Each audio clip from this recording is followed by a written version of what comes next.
Алла субхана ва тағала баршамызға бүгінгі күннің жақсылығын, берекетін нәсіп етсін.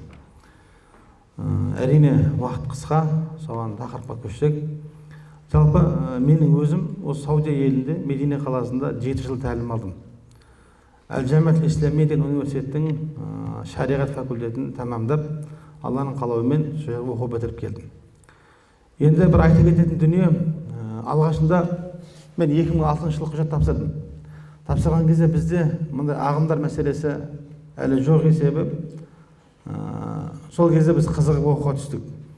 Барған кезде көп нәрсе көрдік, бірақ барғаннан кейін оқуды бітіру керек болды. Абсаттар ағамыз Алла рахымдаған болсын, Абдығаппар ағаларымыз бар, Алла рахымына бөлесін, әкеміз бір Алла өміріне береке берсін. Барлығы не қылды, оқуға түскеннен кейін, мән-жайды білгеннен кейін бізді қатты бақылауда ұстады. Сол нәтижесінде Аллахқа шүкір, ол жақта оқып жүріп, тамамдадық, жақсы бағаға бітірдік, Аллаға шүкір. Алайда еліміздің, немесе ата-бабамыздың ұстанымынан ешқашан тайған жоқпыз, Аллаға шүкір. Біздің ата-бабамыз қалай намаз оқыды, дәл солай намаз оқыдық, сол ұстанымда сенімде болдық. Барған кезде, енді ол жерде мынау ұстаным бөлік. Бірінші мазхабта Хамбали мазхабы ұстанады, ақидада сәләфи ақидасын ұстанады. Енді келіп зерттеп қарайтын болсақ, сәләфи ақидасы қайдан шықты, оны кім шығарды, бұл үлкен тарих, оны зерттесеңіздер көресіздер. Алайда мен осы жерде жүрген кезде бір байқаған дүнием, сол ақидада жүрген азаматтардың ешқашан бірікпейтіндігіне көзім жетті.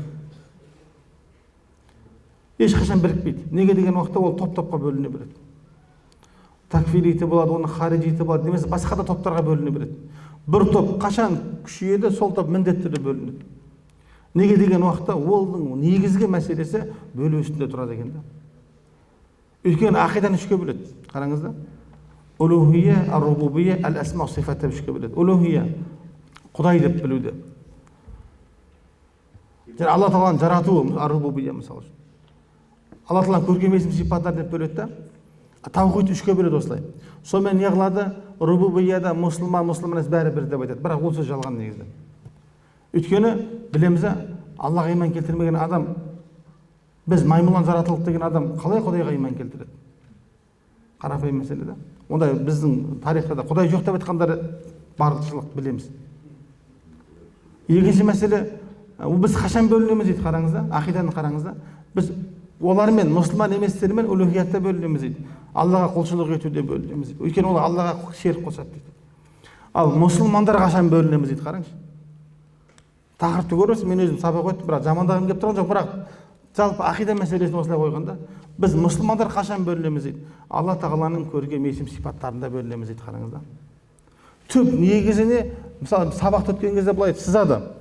Әл-Матуридия ақидасы, Аш'ари ақидасы, ақидалар сызады да былай. Шетінен былай не қылады, адасқан топқа кіргізіп тастайды. Соңында кімнің дұрыс екенін білмей қаласың. Өйткені пікір әрқалай ғой. Сол үшін негізге құралған дүние, құрметті тыңдармандар, құрметті қатысушылар, жиынға бұл бөлуді Құдай ұстасын. Алланың қалауымен сол жерде оқып бітіріп келдік, елге келдік, әлхамдулилля. Бірақ көптеген жағдайларға куә болдым да. Сол жағдайлардың бірі, намаз оқимын, қолды құлаққа дейін көтеремін, кіндікке қолды қоямын, кіндіктің астына. Өзіміздің елдегі мешітте қалай намаз оқиды? Бұл ата-бабамыздың намаз оқып жатқан намазы да. Ата-бабамыз намазы бұл Құран хадиске 100% лайықты да. Сонымен бір жігіт келді маған, Дінмұхаммед, сен неге дейді қолды кеудеге қоймайсың, неге кіндіктің астына қоясың, неге қол көтерген кезде иыққа дейін көтермейсің, неге сен құлаққа дейін апарасың дейді маған. Мен айттым, бұны кеудеге дейін қол көтеру, кеудеге қолды қойып бізде әйел кісілер қояды, ер азаматтар қоймайды. Өйткені әйел әурат. Хадиске келеді. Ал біз ер азаматтар кіндіктің астына қоямыз, қолды құлаққа дейін апарамыз. Хадиспен мысал келтірсем, маған не қылды, сөзін тыңдаған жоқ. Ой, дәке, сен хадиспен жүрмейсің, Абу Ханифа деп айта бересің деді маған. Сонымен Құдайдың құдіреті университетте сол қолды кіндіктің астына қою мәселесі бойынша уағыз айтты ғой. Сол өздерінің ұстаздары айтты. Кеудеге қолды қою мәселесінде хадистерге 3 сахабадан хадис келдірді, үшеуінде әлсіз деді. Ханафи мазхабынан 5 сахабадан кіндіктің астына қою мысал ретінде келдірді. Ал қазіргі ұстаздары баршасы, мысалы Фаузан дейме кім, бәрін айтатын сөзі кіндіктің астына қолды қою дейді, бұл сүннет деп айтады. Ана жігіт шақырып алдым берген. Сен маған кешеден бері бірнеше уақыттан бері тиісіп жүрді маған ол, бірге оқимыз. Сөйтіп айтты да, міне сен деді маған тиісіп жүргенің қайда дедім. Ұстазыңның өзі оны сенің мынауың әлсіз деп жатыр ғой. Басын иіп қалды да.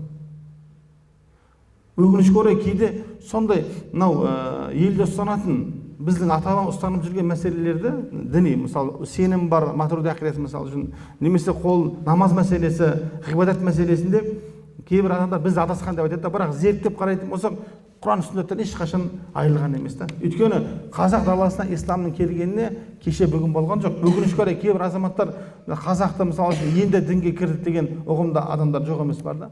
Қазақ даласына ислам 7-ші ғасырдың ортасында 751 жылы алғашқы адам басып келген. Қараңыздар, 10-ші ғасырдың алғашында қара халифтер мемлекет, ислам мемлекетін жариялаған. Сол уақыттан бастап біздің ата-бабамыз неғылды исламмен жүріп келіп жатыр, құрметті ағайын.